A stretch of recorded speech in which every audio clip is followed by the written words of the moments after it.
म्हणजे जायच्या आधी जवळजवळ 4-5 वर्ष तर आम्ही रोज भेटत होतो. अच्छा. हा म्हणजे एकत्र काम नाही केलं तर आम्ही रोज, कारण तसं तो पोर्तुगीज राहायचा, मी माहीमला, आम्ही शिवाजी पार्कला भेटायचो. बरोबर. की चांगलं स्क्रिप्ट मिळणं, चांगलं दिग्दर्शक मिळणं, ह्याला भाग्य लागतं, बरोबर. माझं तरी मत. या नाटकातली गंमत अशी आहे ना की एकाने बॉल टाकायचा आणि दुसऱ्याने टोलवायचा अशीच ती गंमत आहे.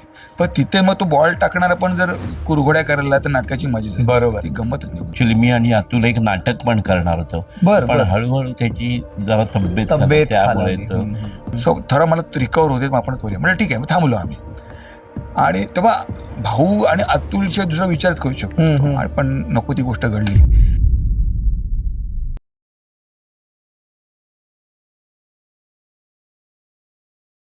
नमस्कार, मी गणेश आचवल, स्वामी कृपा क्रिएशन्स या युट्यूब चॅनलमध्ये तुम्हा सर्वांचं मनपूर्वक स्वागत करतो. मित्रांनो, हे निमित्त आहे नाटकांचं, आणि खरं तर यावर्षी म्हणजे 2026 सालात अनेक पुनरुज्जीवित नाटकं ही रंगभूमीवर येत आहेत. आणि तुम्हाला आठवत असेल, कोण एकेकाळी गाजलेलं ए भाऊ डोकं नको खाऊ हे नाटक आता पुन्हा रंगभूमीवर येतं, आणि त्याच्या निमित्ताने आपण त्या नाटकातील प्रमुख कलाकार, अभिनेते विनय येडेकर आणि नाटकातली अभिनेता आणि दिग्दर्शक माझा मित्र संतोष पवार यांच्याशी गप्पा मारणार आहोत. सर्वप्रथम अभिनंदन दोघांचंही की ही कलाकृती पुन्हा एकदा रंगमंचावर येते. मला विनयना प्रश्न विचारायचा आहे की मुळात या नाटकाशी एक वेगळा ऋणानुबंध आहे तसा. तर अतुल परचुरेंनी जी भूमिका केली होती ती भूमिका तू आता करतोयस, तर काय सांगशील याबद्दल तू? तेच म्हणजे फ्रँकली स्पीकिंग, ऍक्च्युली मी त्यावेळी ते नाटक बघितलं नव्हतं, पण अतुल अनेक वर्षापासूनचा मित्र आहे, आणि त्यावेळी अतुलने आतापर्यंत कुठचंही काम हे चांगलंच केलंय, रोल चांगलाच केलं. आणि परत मुख्य म्हणजे चांगला मित्र असल्यामुळे म्हणजे अतुल कुठची भूमिका करेल ती चांगलीच करेल, किंवा निवड सुद्धा त्या भूमिकेची तो योग्य रीतीने करेल. त्यामुळे मी जेव्हा मला या नाटकाबद्दल विचारणार, मी डोळे मिटून सांगितलं मी करतो. कारण एक तर अतुलने आधी केलेलं होतं, आणि दुसरं प्लस पॉईंट म्हणजे संतोष आणि मी नाटक केलं होतं बरोबर. त्यामुळे एकंदर ते नाटक सुद्धा दिनूच्या सासूबाई राधाबाई आम्ही केलं होतं, त्यांनीच डिरेक्ट केलं होतं, त्यांनी काम केलं होतं. त्यामुळे तो अनुभव होता मला. त्यामुळे म्हणजे काय दुसरा काही विचार करायचा प्रश्नच नव्हता, की म्हणून मी पटकन हो म्हटलं की मी करतो. आणि तेवढ्यात अतुलच्या जरा आठवणी पण मला जागवता येतात त्यामुळे, कारण आम्ही खूपच अगदी म्हणजे जवळचे मित्र होतो. म्हणजे जायच्या आधी जवळजवळ 4-5 वर्ष तर आम्ही रोज भेटत होतो. अच्छा. हा म्हणजे एकत्र काम नाही केलं तर आम्ही रोज, कारण तसं तो पोर्तुगीज राहायचा, मी माहीमला, आम्ही शिवाजी पार्कला भेटायचो. बरोबर. त्यामुळे प्रॅक्टिकली म्हणजे अक्षर एव्हरी डे भेटत होतो. अच्छा. असं ते होतं. त्यामुळे ती जवळकी होती. ऍक्च्युली मी आणि अतुल एक नाटक पण करणार होतो, पण हळूहळू त्याची जरा तब्येत त्यामुळे म्हटलं करूया कधीतरी. पण आता काय नाही तर हा असा तरी योग जुळून आलाय की खऱ्या दृष्टीने श्रद्धांजली की मला अतुलचा रोल करायला मिळतोय. बरोबर. That is important. खरं. संतोषकडे येणार आहे. संतोष, तुझं काम मी तुझ्या स्ट्रगल पासून बघत आलेलो आहे. कॉलेजच्या एकांकिका असतील, विनोदी नाटकं असतील, गंभीर विषयांवरची नाटकं असतील. मुळात ए भाऊ डोकं नको खाऊ हे नाटक दिग्दर्शित करायचं हे कसं काय तुझ्याकडे आलं त्याविषयी? अगदी प्रामाणिकपणे सांगायचं तर याचं क्रेडिट मी फक्त आणि फक्त चंद्रकांत लोकरे आणि राजन वेलणकर यांना आणि अतुल ऑफकोर्स. कारण हे नाटक लेखक अभय परंतु आपल्या नाही आहे, त्यांनी वाचलं होतं. पण आय डोंट नो, मला माहित नाही त्याविषयी काय थकलो होतो मी होतो, विजय केंकरे सर होते, संतोष कुर्तेकर होते, पण त्या रिडिंगला काय माहित नाही, ते काही जमलं नाही, काय हो झाले, आमचं लक्ष नसेल, काय रिडिंग ते नाही झालं. आणि मी म्हटलं नाही रे, काही दम नाही नाटकात, आम्ही ते टाळलं. बरं. पण त्याच्यानंतर बरोबर एका वर्षाने मला चंद्रकांत लोकरेंनी फोन केला की एक नाटक आहे तूच करायला पाहिजे असं आम्हाला वाटतं. म्हटलं कुठलं? तर अभय परंतु म्हटलं. आणि आपलं कसं आपण प्रामाणिकपणे मत व्यक्त करतो. म्हटलं नको चंदू, अरे ते तुला नाही संतोष, तू वाच. म्हटलं वाचायला दे मला. मी वाचलं. म्हटलं यासारखं नाटक नाही यार, म्हटलं रेडीमेड नाटक म्हणजे श्रीपासून समाप्तपर्यंत जे काही लिहिलंय हे सॉलिड. कारण त्यात बिटवीन द लाईन्स खूप धमाल आहे, कॅरेक्टर्स अप्रतिम रंगवलेले आहेत, ते कथा अप्रतिम आहे. म्हटलं अजून नाटकाला काय पाहिजे होतं, 45 आहेत जागोजागी. म्हटलं रेडीमेड. म्हटलं मी फोन केला, चंदू हे अप्रतिम नाटक होणार, हे सॉलिड होणार, कलाकार म्हटलं अप्रतिम, तो अतुल परचुरे. म्हटलं अरे म्हटलं मग सुरूच करू डायरेक्ट आपण. म्हटलं कारण अतुल वसरडे सगळ्यांना माहिती आहे अतुलची वसरडी काय. अतुल बरोबर मी तसं काम केलं होतं, पण त्यांनी माझी नाटकं पाहिली होती, अतुलची नाटकं मी पाहिली होती. आणि तर आम्ही ते नाटक सुरू केलं. आणि केल्याच्या नंतर अतुल थोडा साशंक होता, कारण त्यासाठी हे सगळं नवीन होतं माझ्या काम करताना. मी माझी स्टाईल म्हणा वगैरे वगैरे थोडा साशंक व्हायचा, संतोष हे होईल ना, एक करेल ना. त्याला एकदा म्हणलं अतुल फक्त माझ्यावर विश्वास ठेव. नंतर कधी डिस्टर्ब नाही केलं. पण नाटक झाल्याच्या नंतर तो तोंड भरून कौतुक करायला लागला की अरे नाही सॉलिड नाटक करतो. ते अतिशयोक्ती नाही, संतोषला नाटक परफेक्ट करतं वगैरे ही त्याची ट्रीटमेंट होती. आता तो खूप प्रेम करायचा. मग आम्ही एकत्र याला गेलो होतो, कुठे दोहा कतारला गेलो होतो. 2 जणी आम्ही नाटक केलं होतं, दोघांचंच नाटक, मेड इन इंडिया म्हणून. तू त्याला काहीतरी ती अपॉर्च्युनिटी आली, करूया का म्हटलं करूया. तर मी आपण असं करूया, हे करूया, ते करूया. त्याला काय तर म्हटलं की ताकबाद त्याला कळत. आणि मग स्टेजवर बसून मीच ते रिमोटनी तेव्हा DVD प्लेअर आलं होतं, ते मी म्युझिक ऑपरेट करायचो, आम्हीच दोघं ते करतो. तितकं आमचं ट्युनिंग जमलं होतं खूप. नंतर आम्ही एकत्र काम करायचा खूप प्रयत्न केला, पण नाही जमलं. इव्हन हे नाटक करण्याचा प्रयत्न केला, पण तो काय, कारण अतुल पण इतका बिझी झाला, मी पण माझ्या कामात बिझी झालो, तो जुळून येत होतं. आत्ता शेवटी ना कसं कुठल्या नाटक आपलं जेव्हा बंद पडतं आपल्याला खूप वाईट वाटतं, कारण नाटकाचा जीव मला माहिती काय येतो. काही कारणामुळे ते नाटक थांबतं, बरीच कारणं असतात. बरोबर, तर तो विषय नाही. पण पुन्हा एकदा फोन केला, म्हटलं अतुल करूया का रे.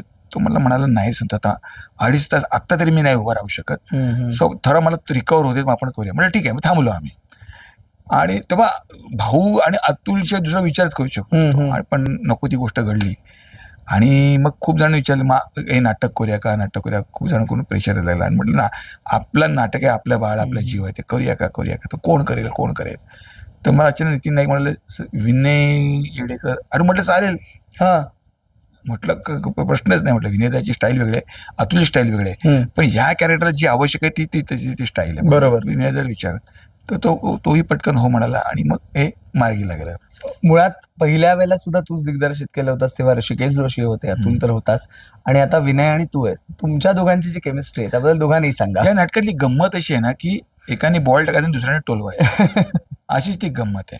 पण तिथे मग तो बॉल टाकणारा पण जर कुरघोड्या करायला तर नाटकाची मजाच आहे. बरोबर, ती गंमतच निघून जाते तिकडे. तिथे पण ऋषिकेश इतका अप्रतिम रिॲक्ट व्हायचा. तेव्हा अतुल जे काय करायचं त्याचं अंडरलाईन व्हायचं, ते फुलं न्यायचं.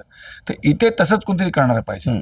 तर मग जर कुरघोडी करायला गेला, अरे ह्याला लाफ्टर तर मी पण लाफ्टर काढतो, मग ते नाटकाचा बॅलन्सच आहे. कॉम्पिटिशन नको तिथे. एक्झॅक्टली. कॅरेक्टर समजून नाटक केलं पाहिजे. हे नाटक भाऊच आहे, सो भाऊच ते लीड करणार. बरोबर, जे काय त्याला बाकीने त्याला सपोर्ट केला पाहिजे, त्याचं कॅरेक्टर बाहेर केलं पाहिजे. तर म्हटलं मग आता मलाच काम करावं लागेल, फ्रँकली स्पीकिंग. बरोबर, की होतं कलाकारांचं नकळत, मग काही प्रयोगांना मग ते सुरू होतं, नकळत होतं, कोणी मुद्दा कळत होतं. पण ते मला माझ्यावरचं कंट्रोल मला माहिती आहे, कारण म्हणजे जे इव्हेंट्स बघशील ना, मी ते बरेच इव्हेंटला सगळ्यांना कॅरेक्टर दिलं आणि मी सूत्रधार म्हणून उभा राहून ते सगळं ते कॅरी केलेलं ते इव्हेंट्स किंवा ते स्किट्स. तर म्हणून मग मी तो करण्याचा निर्णय घेतला. बाकी तसं काही नाही. आणि आमचं ट्रेनिंग होतंच. विनोदाही मला माहिती आहे की काहीतरी काय, तो प्रचंड शिस्तीचा कलाकार आहे. एकदा त्याला दाखवलं तेवढं तो करणार. वेळ पाळणं किंवा जे अलिखित नियम आहेत आपले, बरोबर, ते पाळणं, ते सगळ्यांना त्याच्याबद्दल माहिती आहे. ते मलाही ऐकून माहित होतं. आणि जेव्हा मी देनूच्या सासूबाई राधाबाई केलं तेव्हा मी स्वतः प्रत्यक्षित त्याला बघितलं. बरोबर, म्हटलं काहीच त्रास नाही. एकदा कमिटमेंट असा तो कलाकार आहे, ज्या मी गोष्टी पाळतो. त्यामुळे काम करायला जमली ती. एक्झॅक्टली. पुन्हा विनय दादाकडे येणार आहे. विनय दादा, मुळात प्रशांत दादांबरोबर तुम्ही काम केलेलं आहे, अनेक नाटकं तुम्ही केलेली आहेत, आणि आता अर्थातच संतोष आणि तुमची जी केमिस्ट्री आहे, संतोषनी सांगितलंच, तर आता तुम्ही म्हणतात त्याच्याबद्दल सांगा. दिग्दर्शक म्हणून कसं आहे आणि अभिनेता म्हणून कसं आहे? म्हणजे काय आहे की दरवेळी आहे ना की चांगलं स्क्रिप्ट मिळणं, चांगलं दिग्दर्शक मिळणं, ह्याला भाग्य लागतं. बरोबर, माझं तरी मत की, कारण आणि लेखक हे तिन्ही जर जुळून आलं तर काय सोने पे सुहागा तसं म्हणतो ना आपण. बरोबर. आणि ह्या स्क्रिप्ट बद्दल तसं आहे, म्हणजे मुळात स्क्रिप्टच चांगलं पाहिजे, कारण स्क्रिप्टमध्ये दम होता, परत भूमिका चांगली आहे, आणि त्यात संतोष. म्हणजे मी तर as a director, as a actor सगळं मला माहिती होतं, कारण कॉमेडीला सर्वात महत्वाचं is give and take. Correct. जर परफेक्ट त्याप्रमाणे रिॲक्ट नाही झालो दोघेही आम्ही एकमेकांचं नाही. आणि आता जसं प्रशांत आणि माझं गेला माधवमध्ये ट्युनिंग होतं, एक्झॅक्टली तसंच माझं आणि संतोष इकडे देखील ट्युनिंग आहे. की त्यामुळे काय असतं की कुठचंही भूमिका करताना स्वतः तुम्ही ती एन्जॉय केली पाहिजे. बरोबर, तरच ती म्हणजे प्रेक्षक एन्जॉय करतील ना. आणि ह्यात प्रत्येक हे एन्जॉय करतो. आता कसं असतं, प्रत्येक कलाकाराची, डिरेक्टरची स्टाईल वेगवेगळी असते, पण त्यात एकदा तुम्ही ते जुळून गेलं किंवा तुम्हाला ते आवडलं की मग प्रश्न की मग गोष्टी आपसूक होत जातात. बरोबर, तसं आमचं दोघांचं झालेलं आहे. म्हणजे संतोष कधी कधी म्हणजे असं मध्ये मध्ये आज हे केलं दुसऱ्या मिनिटावर सांगतो ते कर, अच्छा. ह्याला हे कर. पण तेव्हा जेव्हा तुम्ही ते नीट त्याचा विचार करा, जाणून घेता की शेवटी अल्टिमेटली हे माझ्या चांगल्यासाठी तो सांगतोय. बरोबर आहे. हे जेव्हा तुम्हाला कळतं त्यावेळीच ते सगळं जुळून येतं ना. खरंय. कारण जे काय तो सांगतोय किंवा काय बदलतोय, कारण आत्ता सुद्धा आता किती 5-6 दिवस राहिले हो. त्याला, तरी आत्ता पण एक 2-3 जागा तो सुचवतो, वा. काय करतो. त्यामुळे काय होतं की हुरूप येतो, एनर्जी आणखीन लागते, ऊर्जा अजून वाढते. ऊर्जा अजून वाढते. तर ते करायला स्वतः जर तुम्ही एन्जॉय करत असाल तर नथिंग लाईक खरंय, की खरंय. त्याच्यानंतर तो कॉन्फिडन्स येतो की आपण एवढं बरोबर. एन्जॉय करतो, नक्कीच करतील. बरोबर. त्यामुळे ते एक आनंद आहे म्हणजे तो. खरंय. आता प्रेक्षकांना आवाहन करूया आपण की तुमच्या नाटकाला प्रतिसाद द्या, दोघांनी घाला. हो. तर यायला विसरू नका. ए भाऊ, डोकं नको खाऊ. हा. पूर्ण फॅमिली एंटरटेनमेंट, पूर्ण परिवाराचं मनोरंजन करत असं नाटक आहे. या नाटकाचे आधी जवळजवळ 350-400 प्रयोग झालेले आहेत 20 वर्षापूर्वी. आता मला वाटतं पुढची पिढी तयार झाली होय. आहे नाटक बघायला. त्यामुळे आपल्या मुलाबाळांना नक्की घेऊन या. ज्यांनी हे नाटक पाहिलं त्यांनी या. तेव्हा कधी मिस झालं असेल त्यांनीही नाटक बघायला या. तिकडे जे पैसे 100% वसूल होतील. आपल्या फॅमिलीला पण काहीतरी चांगलं दाखवलं याचं समाधान तुम्हाला मिळेल. आणि 2 तास आपल्या मुलाबाळांचं, आई वडिलांचं धमाल तुम्ही एन्जॉय कराल याची खात्री देतो. थँक्यू. आणि डोकं एका गोष्टीसाठी खाऊ शकता की मला कधी तिकीट मिळणार आहेत, हाऊसफुल होते, अरे मला जायचंय, अरे हो ना, दे भाऊ, डोकं नको खाऊ, देणार तुला तिकीट देणार आहे. अशा पद्धतीने तो प्रयोग हाऊसफुल करून दाखवायचा आहे आणि आमच्या चॅनलला सबस्क्राईब करायचं. Wish you all the best. Thank you very much.